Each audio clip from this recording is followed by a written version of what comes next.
আপনি পলিটিক্যাল পার্টিকে এইভাবে নিষিদ্ধ করতে পারেন না, যেটা আরপিও পড়েন। কিন্তু উনি কিন্তু বলেছেন নিবন্ধন স্থগিত হয় নাই। আমি বলি আরপিও তো পড়েন, আরপিও তো নিবন্ধন স্থগিত কোনো অপশনই নাই। এইগুলি এখন গায়ের জোরে আমি বললে পরে বলবো মব, তুই বেটা তুই ফ্যাসিবাদের দোষর। এই গভর্নমেন্টের পরে যে গভর্নমেন্ট আসবে তারা কি গাড়ি পুরানো আইন করবে নাকি ড্রাইভারের বিচারে আইন করবে? বাংলাদেশ এবং পৃথিবীর কোন দেশে আছে আইনের মধ্যে যে এক্সটেন্ড করলে পরে গাড়ি পুরে দিতে হয়?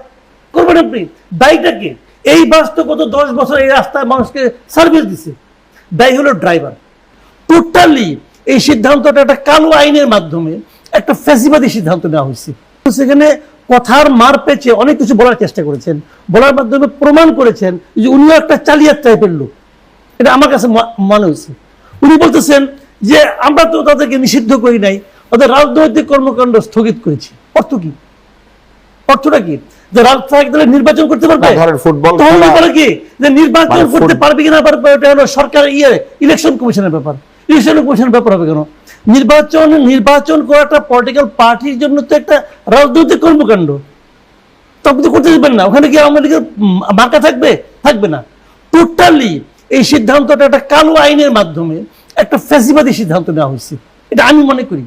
আপনি পলিটিক্যাল পার্টিকে এইভাবে নিষিদ্ধ করতে পারেন না। যে কথাটা বলা হচ্ছে যে পার্টি ইটসেলফ মানে ক্রাইম করেছে, কিভাবে করেছে প্রমাণ করবেন আপনি?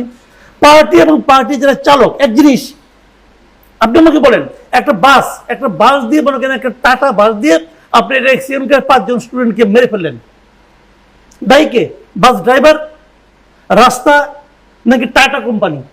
যান এখন যে ওই টাটা কোম্পানি যে জ্বালাই যান যে তা করবেন আপনি? দায়ীটা কি?